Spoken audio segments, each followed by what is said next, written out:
May 26th, 1828, Nuremberg, Germany. A teenage boy is stumbling through the city streets. He can barely walk.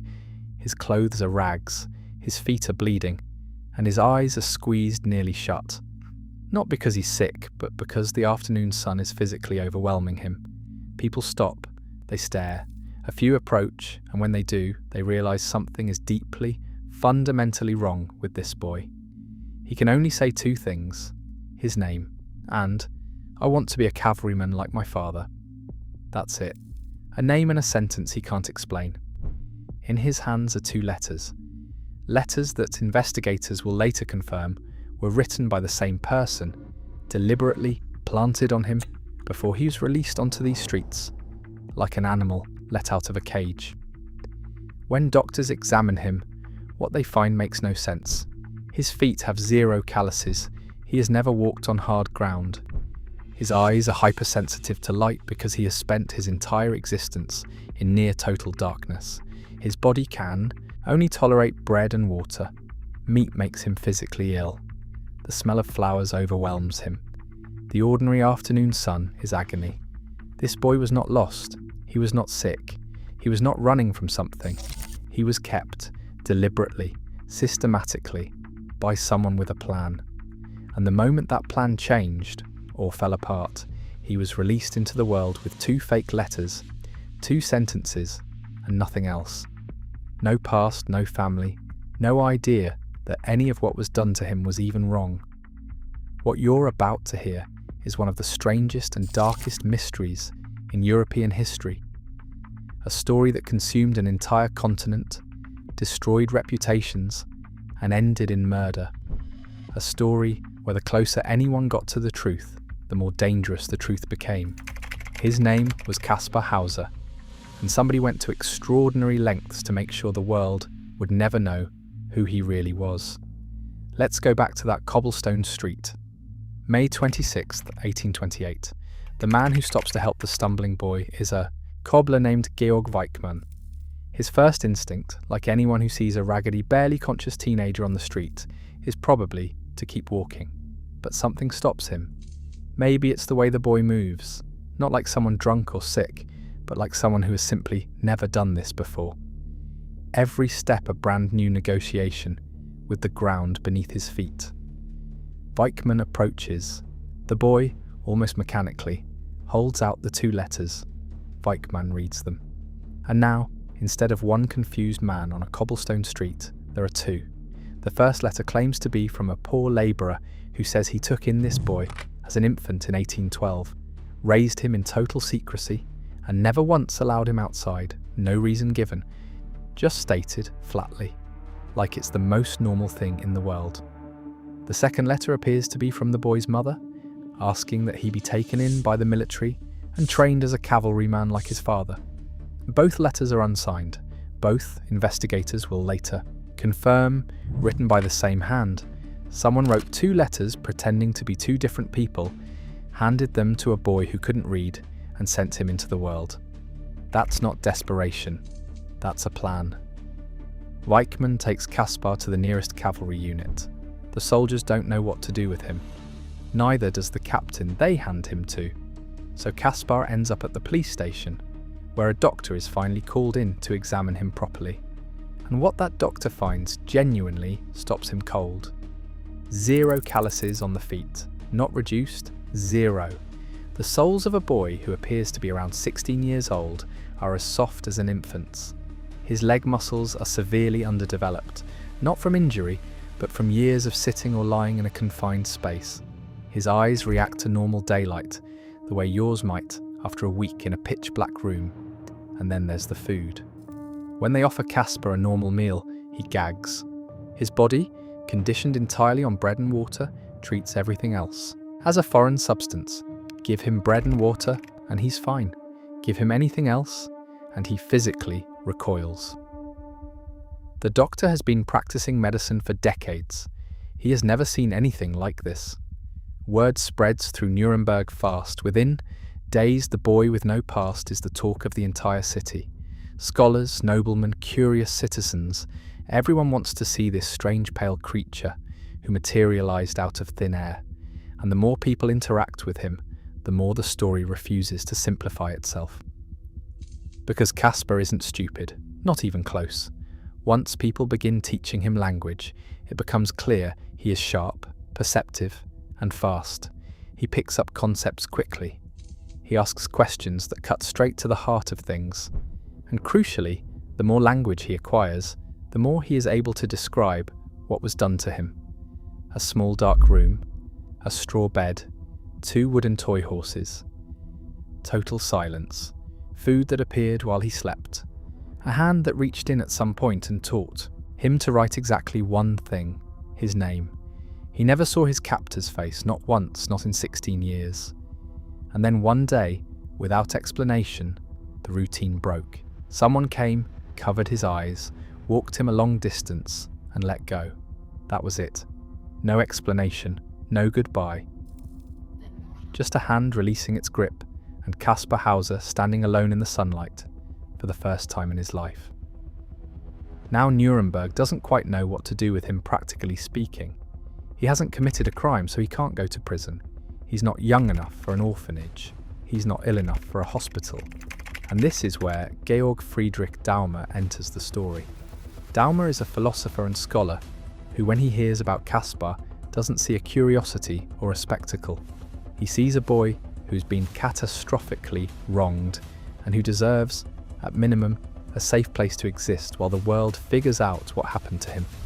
So he takes Caspar in, gives him a room, regular meals, and something Caspar has never had, a face he sees every day, a voice he can learn to trust.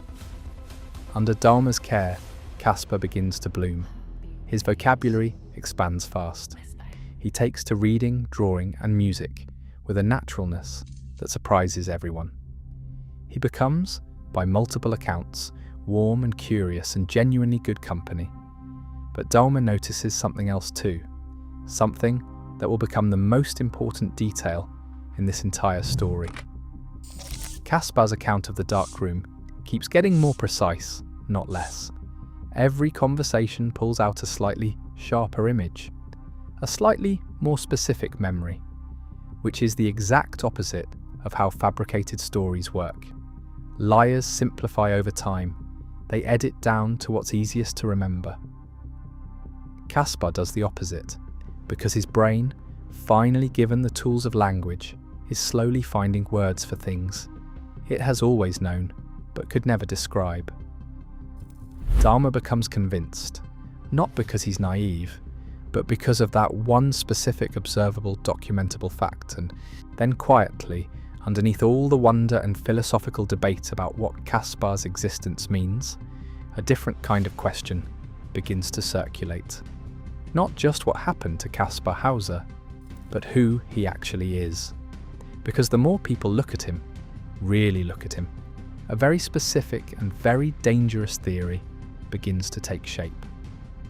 What if Caspar wasn't stolen from an ordinary life? What if he was stolen from an extraordinary one? Let's talk about the House of Baden. In the early 19th century, the Grand Duchy of Baden was one of the most politically significant territories in the German-speaking world. And in 1812, the same year the mysterious letter claimed Caspar was handed to a labourer, the Grand Duchess gave birth to a son. The boy died within weeks, according to official records.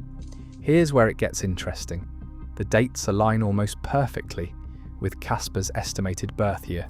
His physical characteristics, the refined bone structure, the unusually delicate hands, the aristocratic bearing that multiple educated observers independently noted, all point in the same direction. And when Caspar is introduced to real horses for the first time, something happens that stops everyone in the room. He climbs on effortlessly, posture perfect, hands instinctively correct on the reins, the ease of someone who was riding before they could walk. You don't develop that in a dark room. You don't develop that anywhere quickly. That kind of naturalness with a horse is either innate or trained from a very early age.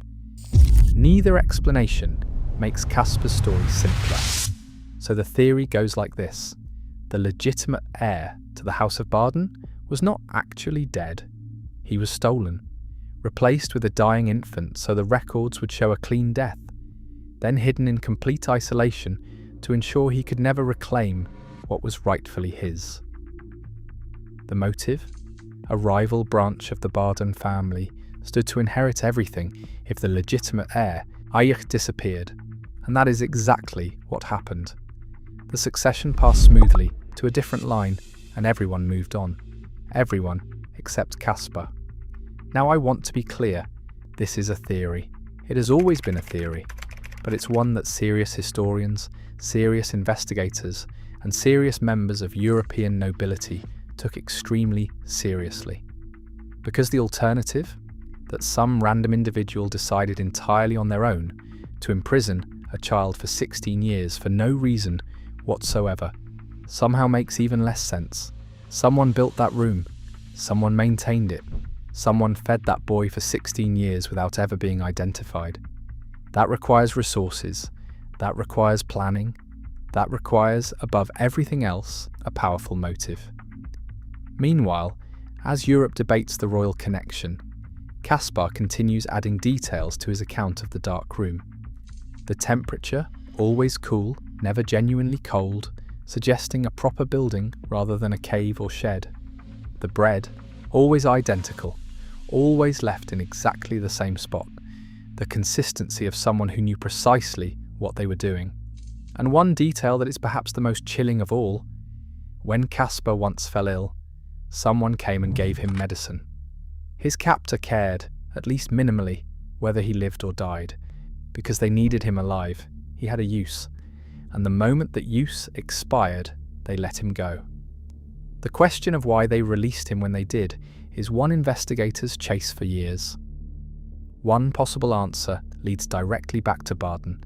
Significant political shifts in 1828 around the succession may have made a hidden heir more dangerous to keep hidden than to simply release into the world confused and inarticulate, hoping nobody would ever connect the dots.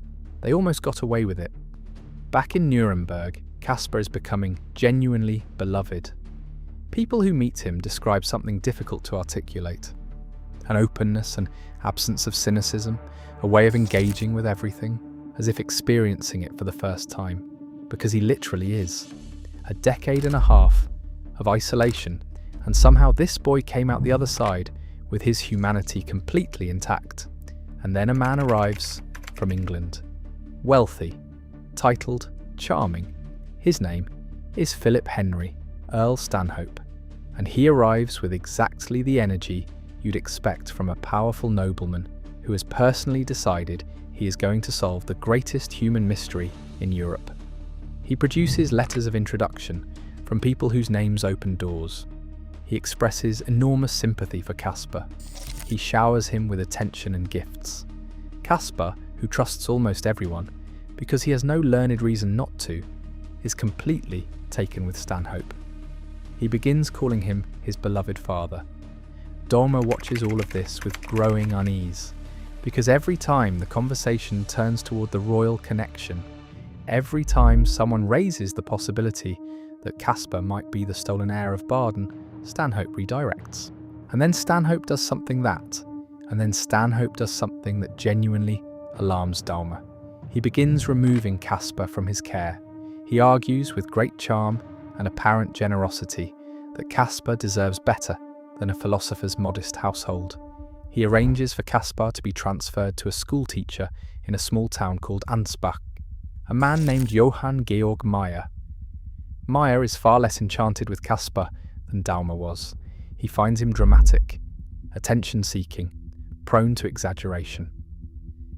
Stanhope, having successfully relocated Caspar, visits less and less. The investigation into Caspar's origins quietly stalls, and Caspar, now isolated in a small town with a caretaker who doesn't particularly like him, is more vulnerable than he has ever been. Which is exactly the wrong time to be vulnerable, because someone has been watching this entire story unfold very carefully, and they have decided that Caspar Hauser has been allowed to exist for long enough.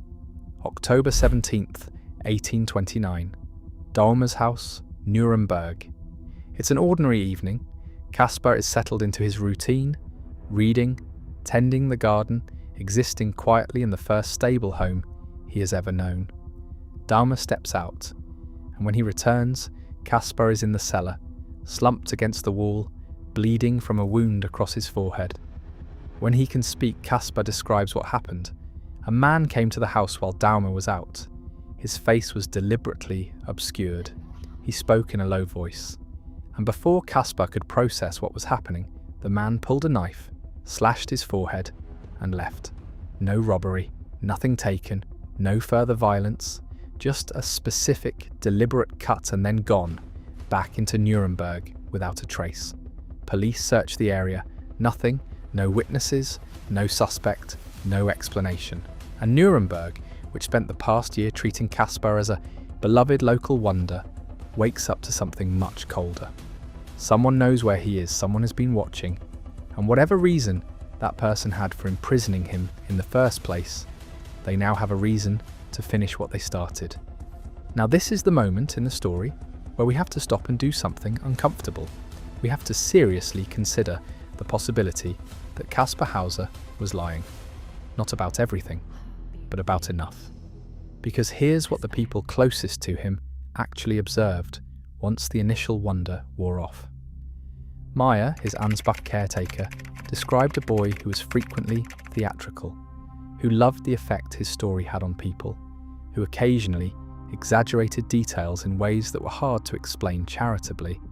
And there was a specific incident, a minor injury Caspar initially claimed was another attack before eventually admitting was accidental. Small, embarrassing, but it happened. If he lied about that, the skeptics argued, what else did he lie about? And they weren't alone. By the early 1830s, the academic community across Europe was splitting right down the middle. Half believed Caspar completely, half thought he was the most elaborate con artist of the 19th century, a clever boy who invented a spectacular origin story to escape an ordinary life, and found himself so deep in the fiction he couldn't get out. This is where Lord Stanhope becomes truly interesting, because Stanhope doesn't just privately doubt Caspar, he funds pamphlets, actual printed pamphlets distributed across Bavaria, arguing systematically that Caspar is a fraud. He collects testimony from Meyer, he compiles every small inconsistency, every theatrical moment, every exaggeration, and presents it all as evidence of a fundamentally dishonest character. And look, the behavioural pattern Stanhope was pointing to was real. It mirrored something we've seen before in cases like this. In 1828, the same year Caspar appeared in Nuremberg, a young man knew intimate details about Martin's life. He knew intimate details about Martin's life, his family, his home. He was accepted completely, lived as Martin Guerre for 3 years, until the real Martin Guerre walked back into the village and exposed him entirely. Brugier had studied his target obsessively. He had constructed an identity so detailed, so internally consistent, that even the man's own wife was fooled. Could Caspar have done something similar? Identified a missing child from the right era, studied whatever records existed, and built himself a story detailed enough to fool an entire city? It's not impossible. The skeptics didn't think so anyway. But here's where the counter-argument hits back hard. Because a man named Anselm von Feuerbach had been quietly investigating Caspar's case for years. And von Feuerbach was no romantic. He was one of the most respected legal minds in Bavaria, a magistrate who had built his entire career on cutting through sentiment to find hard fact. His instinct when he first heard about Caspar was skepticism, and then he investigated, thoroughly, methodically. And at the end of that investigation, he published a book arguing not only that Caspar was telling the truth, but that what was done to him constituted a deliberate crime that could only have been carried out by someone with significant power and resources. He stopped short of naming names, but the implication pointed directly at Baden. The book causes a sensation, and the moment it does, things get strange very quickly. Von Feuerbach begins speaking privately about having uncovered specific evidence about Kaspar's true identity. Evidence significant enough, he implies, to bring the entire case to a formal legal conclusion. He never gets the chance to present it. Von Feuerbach suffers a sudden severe stroke. His papers, including the specific evidence he had gathered, go missing. He dies shortly after. Nobody is charged with anything. Now, strokes happen. Papers get lost. I want to be careful about turning every convenient death into a conspiracy, but you'd have to be remarkably incurious not to notice the timing. And the amateur investigators of the era, the obsessive letter writers and scholars who had been building case files on Kaspar for years, certainly noticed. By the early 1830s, this community has two firmly entrenched camps. Those who believe the physical evidence is simply impossible to fake, the feet, the eyes, the muscles, the diet, all documented by multiple independent doctors on the day Kaspar arrived, and those who believe a determined enough person could have manufactured or exaggerated all of it. Both camps agree on exactly one thing. Kaspar Hauser, right now, in Ansbach, with a caretaker who resents him, and a former guardian actively destroying his reputation, is completely alone, which brings us to December 1833. Kaspar comes to Meyer one morning, visibly agitated. Someone has contacted him, a stranger. The stranger claims to have information about Kaspar's mother, about his true origins, about the answer that has been just out of reach for 5 years. He wants to meet. Ansbach Courtsgarden, alone. Meyer, who regards most of what Kaspar says with weary skepticism at this point, tells him to go if he wants, doesn't offer to come, doesn't suggest he bring anyone. Kaspar goes alone. He comes back with a knife wound to the chest, deep, deliberate, into the lung, and this time there is nothing theatrical about it. Nothing exaggerated, nothing that requires any interpretation at all. Kaspar Hauser is dying. 3 days.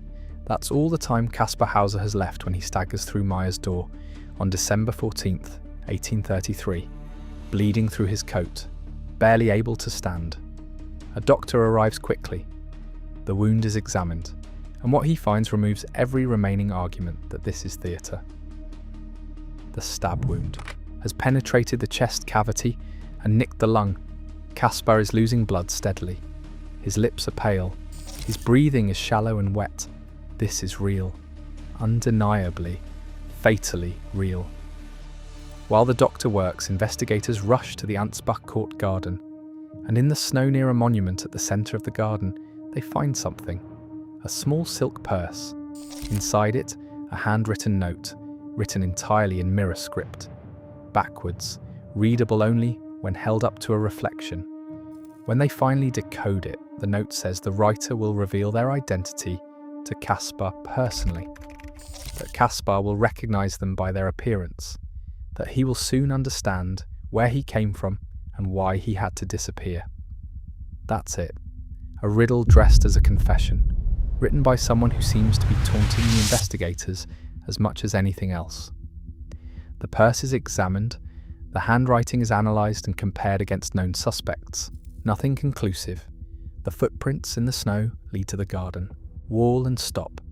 The note, like everything else in this story, leads exactly nowhere.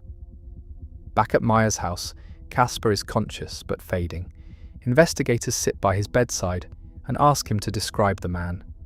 Kaspar, even now, does his best. Tall, he says. Dark coat. The stranger carried a black morning bag, which he said contained documents. Proof, finally, of where Kaspar came from and who his mother was. Kaspar reached for the bag. The moment he did, the knife went in.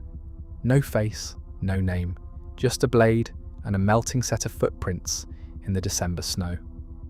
On December 17th, 1833, Kaspar Hauser dies. He is approximately 21 years old. He spent the first 16 or 17 years of his life in a room most people wouldn't keep a dog in. And in the end, whatever truth his existence represented, someone decided it was worth more buried than spoken. His gravestone in Ansbach reads, in Latin, "Here lies Caspar Hauser, enigma of his time. His birth was unknown, his death mysterious." As epitaphs go, it is completely accurate. Now, you'd think that's where the story ends. The boy dies, the case goes cold, history moves on. But Caspar Hauser refuses to stay buried.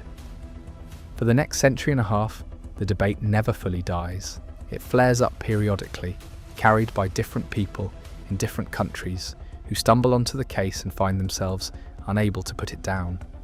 Historians, novelists, filmmakers, scientists, all of them circling the same unanswerable question. And then in the 1990s, something genuinely new enters the picture: DNA testing. In 1996, researchers obtain a bloodstain sample from a piece of clothing preserved in an Ansbach museum, believed to have belonged to Caspar. They extract a DNA profile and compare it against living members of the House of Baden, the royal family whose stolen heir Caspar was always suspected to be. The result comes back as a probable match. Europe briefly goes electric. After nearly 2 centuries, science appears to finally be closing in on an answer. Caspar Hauser was, in all likelihood, exactly who the most persistent theorists always believed him to be: a stolen prince, a victim of a dynastic conspiracy so cold-blooded it imprisoned a child for his entire childhood, and had him murdered the moment he became inconvenient. And then in 2002, a second DNA test is conducted. Different researchers, more sophisticated methods, same clothing sample, no match. Just like that, the door swings shut again. The scientific community debates the discrepancy at length. Contamination over a century and a half in a museum. Errors in one test or both. A few, inevitably, suggest tampering, though nobody can prove it. What nobody can argue is that the DNA question is settled. Because it isn't. 2 tests, 2 completely opposite answers. A story that even molecular biology cannot bring itself to close. But here's the thing I want you to sit with before we leave this story behind. For 200 years, the central debate around Caspar Hauser has been prince or fraud, stolen heir or gifted con artist, and that's a genuinely interesting question. But in obsessing over it, we've been letting something much simpler slip past us the entire time. Someone stabbed Caspar Hauser to death in a public garden and was never caught. That is not a theory. That is not a debate. That is a documented, investigated, unresolved fact. Whether Caspar was a prince or a peasant doesn't change it. Whether his story was completely true or partially embellished doesn't change it. A 21-year-old boy was lured to a specific location with the promise of answers about his past and murdered by a stranger who vanished without trace. You don't murder a fraud, you expose them. The murder is the tell. It is the one piece of this puzzle that only makes sense if Caspar knew something, or was something, that somebody with power and resources needed to keep quiet permanently, and that somebody was never identified, never charged, never even seriously named in any official capacity. They got away with it completely. There's one last detail I keep coming back to. The thing Daumer documented, that Caspar's memories of the dark room grew more precise over time, not less. That every conversation pulled out a sharper image than the one before. His brain, after a lifetime of near-total deprivation, finally given the tools of language, slowly finding words for things it had always stored but could never express. Think about what that means in full. 16 years in a small dark room, and that mind wasn't idle. It was working, storing, building an extraordinarily detailed internal map of an extraordinarily small world, and then that same mind was released into Nuremberg, into noise and light, and language and music, and horses and books and human kindness. And it absorbed all of it with a hunger that astonished everyone who witnessed it. Caspar Hauser spent every day of his free life catching up, racing toward a past he couldn't recover and a future he wasn't going to get enough of. 5 years, that's all he had. 5 years of books and gardens and people who were mostly kind to him. 5 years of slowly and painstakingly becoming a full human being. And then someone took even that from him. We don't know who built the room. We don't know who held the knife. We don't know whether that blood-stained jacket in Ansbach belonged to a peasant or a prince. We don't know what was in the black mourning bag that a stranger dangled in front of a dying boy, like a cruelty dressed up as a gift. What we know is that Caspar Hauser was real, that whatever was done to him was done deliberately by someone who understood exactly what they were doing, and that the world, for 5 brief years, got to see what that boy was capable of when someone finally gave him the chance to simply exist. He never got the answer he was looking for, but in 200 years, nobody has been able to forget the question. And perhaps that's the only justice this story was ever going to get.